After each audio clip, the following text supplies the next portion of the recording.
Mengenai ponton, kami yang pertama sekali adalah mengucapkan terima kasih kepada pemerintah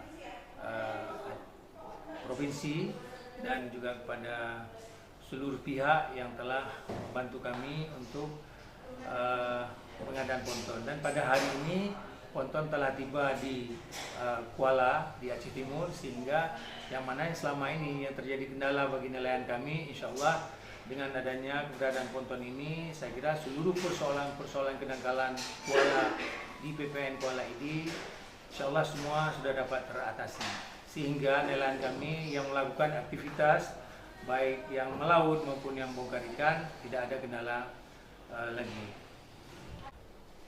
Mengenai keberadaan ponton, ini tetap kita tempatkan di Kuala PPN ID Aceh Timur.